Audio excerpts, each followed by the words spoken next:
YouTube शक्तिसार classes तरफ तुम मान समस्त को मोर अभिनंदन।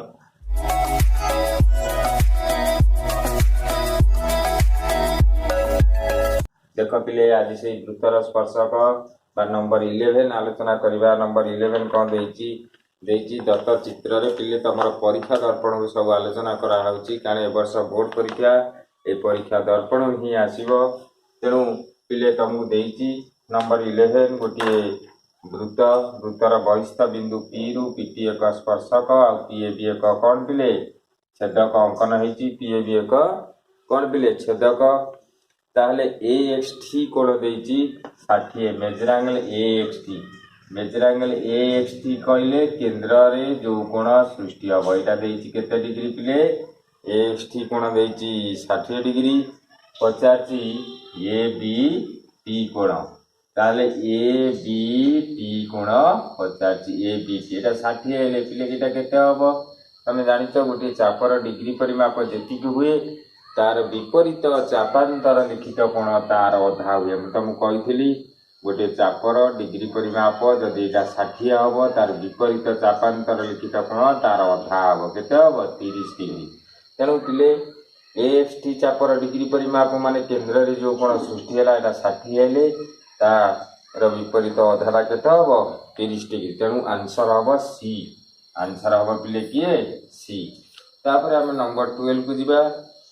गोटे वृत्त देची बहिस्थ बिंदु ए रु स्पर्शक देची एसी आउ ए बी देची स्पर्शक।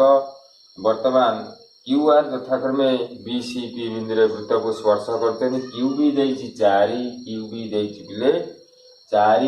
R C देची 5। तमें जानिछ वृत्तर बहिस्थ बिंदु वृत्त प्रति अंकित स्पर्श खंडर दैर्घ्य समान। तेणु क्यू बी जी हम यहाँ क्यू एम नहीं जा क्यू एम से हम। तेणु यहाँ 4 आरसी 5 माने आर एम 5 यहाँ बहिस्थ बिंदु वृत्त प्रति अंकित स्पर्शक खंड द्वयर दैर्घ्य परस्पर समान। तेणु आरसी जी आर एम से आर क्यू केते पिले ना 5 युक्त 4 5 4 9 सेंटीमीटर। तेणु से आमको क्यू आर पचार तेणु क्यू आर होगा 9 सेंटीमीटर। तापर पिले 13 नंबर को जीवा। देख ये गोटे वृत्त देची गोटे बहिस्थ बिंदु पिले देची पी। तेणु पी बिंदु स्पर्शक द्वय है पी ए आउ गोटे देची पिले पी आउ कौन बी। वर्तमान केंद्र बिंदु है पिले ओ ताले ओ रु बी ओ रु ए एटा उपी। वर्तमान यहाँ देची 20 डिग्री देले यहाँ पिले 20 डिग्री देले बी ओ पी कोण 50 को कोण बीओपी ए कोणटा 50। तुम जान यहाँ 20 हेले 20 अच्छा 20 हेले यहाँ वृत्तर एक स्पर्शक। तेणु स्पर्शक आ व्यासार्ध भितर सब 90 डिग्री ताले 90 20 केते 110। तुम जानिछ गोटे ट्रांगेल 3टा कोण मिसिले केते 180। तेणु 90 युक्त 20 होगा 110। ये ट्रांगेल 3टा कोण मिसिले 180। तेणु 180 रु 110 फेरीदेली आउ केते रहिला पिले 70 डिग्री। तेणु यहाँ केते डिग्री 70 डिग्री। 13 नंबर देख पिले 70 डिग्री। तापर 14 नंबर देख परस्पर अणछेदी दुईटी अणछेदी वृत्तर सर्वाधिक साधारण स्पर्शक बहिस्थ होइथिबा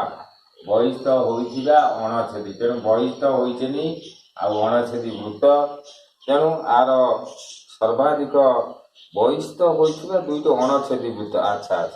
बहिस्थ होइथिबा बिले तेणु अणछेदी कहूँ देख। तेणु दुईटी अणछेदी वृत्तर ये गोटे वृत्त ये गोटे वृत्त बहिस्थ एवं अणछेदी। तेणु सर्वाधिक वृत्तर स्पर्शक संख्या 50। तेणु आगे सरल साधारण स्पर्शक है कईटा 2टा तिर्यक पिले कईटा गोटाए ये गोटे। तेणु मोट है सर्वाधिक स्पर्शक संख्या 4। तेणु सर्वाधिक 50 माने सरल साधारण स्पर्शक युक्त तिर्यक। तेणु मोट सरल माने है 4। तेणु सरल साधारण स्पर्शक 2टा तिर्यक 2टा मोट है 4। तापर आम जीवा पिले 15 नंबर को देख। 15 नंबर कौन देची नंबर 15 देची पिले देख 15 नंबर दत्त चित्र रे वर्तमान बहिस्थ बिंदु पी पिटी है गोटे स्पर्शक पिटी गोटे पिले कौन स्पर्शक पी ए बी गोटे छेदक पी ए बी गोटे छेदक पिटी देइछि 12 पिटी पिले केते देइछि 12 सेंटीमीटर पी ए देइछि 9 सेंटीमीटर पी ए देइछि 9 तम पकेबा सेमती PT square P A into PB P A into PB PT जार केते पकेबो 12 स्क्वायर पी ए जगह 9 पीबी जगह आउ पिले पीबी बाहर करिवो ताले 12 बरा 144 विभक्त करना is equal to P B ताले 9 के 9 6 9 के 9 5 954 पी केते पाइले पिले बीपी 16 सेंटीमीटर से 50 पिले कौन तुमको ये बी दैर्घ्य तुम तो जानिच ये बी होची किए पिले ना बीपी रु एपी फेडिबो बीपी रु केते फेडिबो एपी ताले 16 विजुक्त एपी केते की 9 16 न गले 7 सेंटीमीटर तेणु उत्तर 7 एटा पाइलो 16 एटा पाइलो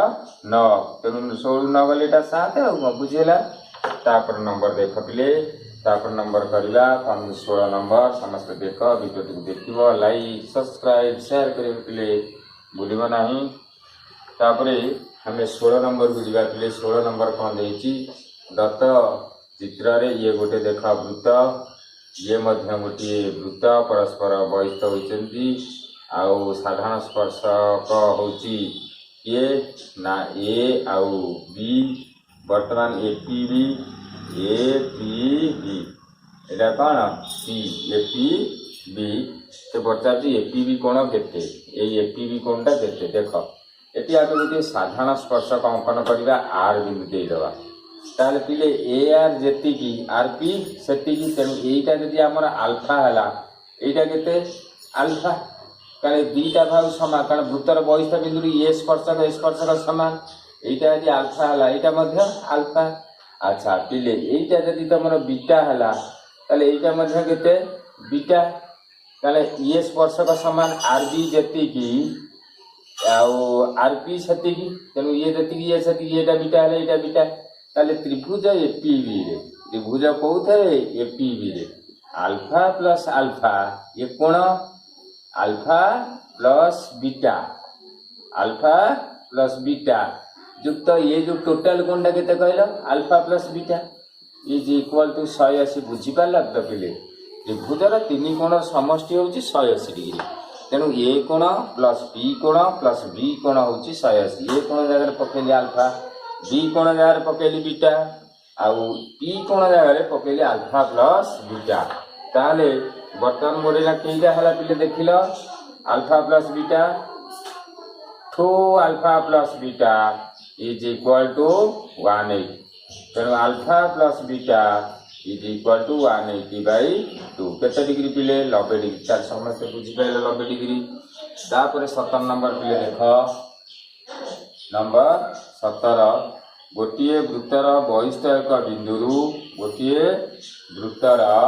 देख पिले बहिष्ठ एक बिंदुरु वृत्त प्रति एक स्पर्शक खंड पिटी हैला 5 पिटी हैला के सेंटीमीटर 5 वृत्तर केंद्र ठारू बिंदुर दूरता 13 सेंटीमीटर केंद्र ठारू दूरता केते पिले 13 सेंटीमीटर ताले वृत्तर व्यास केते तमे देखा पिले एटा गोटे समकोणी त्रिभुज तेणु कर्ण केते ताले ओटी पाइला आगे व्यासार्ध कर्णर square 13 square minus 5 square root over 169 minus 25 root over 144 root over 12 centimetre तेणु व्यासार्ध यदि 12 सेंटीमीटर है व्यास डी इज इक्वल टू केते हम पिले 2 × 12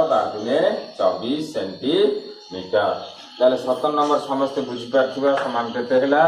24 सेंटीमीटर तापर आमे 18 नंबर को जीवा पिले 18 नंबर कौन देइची समस्त प्रश्न को भल भी पढ़िबो तापर पढ़िले अंक गुड़िक आपे आपे आसीबो देख 18 नंबर पिले कौन देइची वर्तमान ये गोटे वृत्त देइची देखि पारछ पी गोटे बहिष्ठ बिंदु पीटी एक स्पर्शक पीटी एक कौन स्पर्शक ओटी होगा आर केंद्र बिंदु आपको जॉइंट कल पिले यहाँ तो 90 डिग्री जान कारण स्पर्शक व्यासार्ध भितर 90 डिग्री ताले एकोण एकोण मिसले केते हम 90 डिग्री ताले टीओपी कोण युक्त ओपीपी कोण समान केते डिग्री पिले 90 डिग्री जेहेतु यहाँ एकुटिया 90 हो आ दुईटा कोण मिसले 90 तापर आम 19 नंबर को पिले जीवा देख दत्त चित्र देख गोटे वृत्त देती गोटे वृत्त पिले 19 नंबर गोटे वृत्त गोटे स्पर्शक यहाँ है कौन कि स्पर्शक ना पी आउ एस स्पर्शक आउ गोटे देला आउ छेदक क्यू आर छेदक कौन पिले क्यू आर आउ पी आर आउ P Q joint P Q आउ कौन पी आर से पचार कौन ना P R square by P Q square देख P R square by P Q square तमें जानिच पी आर स्क्वायर होची गोटे सदृश्य त्रिभुजर सूत्र जानिच पी आर स्क्वायर होची Q R into S are Q R into S are कारण यहाँ कमन बाहु रहा ये दुईटा त्रिभुज सदृश्य तेणु आमर पी आर होची Q R square into R S square तापर सेमती पीक्यू स्क्वायर केते हबो देख पीक्यू स्क्वायर होची कमन बाहु किए पीक्यू स्क्वायर ताले को दुईटा त्रिभुज सदृश्य होची ना पी क्यू आर त्रिभुज आ गोटे पी क्यू एस त्रिभुज कमन बाहु किए रहा ना P Q P R square Q into S R सेमती P Q square is equal to को स्क्वायर पी क्यू स्क्वायर कमन बाहु किए Q R into Q R कटिगला S R into Q S पिले देख S R into Q S थी तेणु से स्क्वायर फॉर्म देती स्क्वायर फॉर्म नुहे से प्रकृत में भूल हो जाइए S R into Q S तुमको कही दुईटी त्रिभुज देख ये दुईटा त्रिभुज तुम बुझीपार पिले बोधे ये दुईटा त्रिभुज आ भितर पी क्यू आर एस ये दुईटा त्रिभुज निश्चित सदृश कारण एकोण एकोण सामान एकोणटा जदि एकोण सहित सामान हम त्रिभुज सदृश्य तेणु आम कमी पकेगा ना P R by Q R is equal to कौन पकेगा सेमती R S by P R बज्र गुणन कले P R square U R into S R आसो सेहीपरि ये दुईटा त्रिभुज आ बड़ त्रिभुज सदृश्य कर कमन भाव पीक्यू तेणु पीक्यू स्क्वायर हूँ तेणु सिमिलार तुम बुझी ना आउ थे मुझे सिमिलार सादृश्य ट्रायंगल कले आउ थे बुझेबी तुम मन रख तापर जी आम 20 नंबर देख नंबर 20 नंबर पिले के 20 देख 20 नंबर कौन दे पिले 20 नंबर देती दत्त चित्र रे वर्तमान ये गोटे वृत्त पिले ये गोटे वृत्त ताहले एटा गोटे देती पी आउ क्यू गोटे कौन देती पी आउ क्यू एक्स वाई गोटे कौन ज्या एक्स वाई गोटे कौन ज्या यहाँ है ओ केंद्र बिंदु ताले एक्स जेड वाई कोण एक्स जेड वाई कोण देखिपार यहाँ हूँ 220 बुझीपार तापर से देखी पी एक्स वाई कोण केते पी एक्स वाई ओहो यही चापर डिग्री परिमाप तुम जाच यही चापर डिग्री परिमाप तार विपरीत चापांतर लिखित कोणर अधा हम यहाँ 220 हेल्ला के पिले 110 यहाँ यदि 110 हम यहाँ 110 तेणु पी एक्स वाई कोण हो पिले के 110 जाऊ वीडियो तुम समस्त देख लाइक सब्सक्राइब शेयर करने पिले भूल ना सब पिला मोर अनुरोध निजर डाउट गुड़िक कमेंट बॉक्स में दियो निश्चित तुम उत्तर देवाक चेष्टा करी जय जगन्नाथ।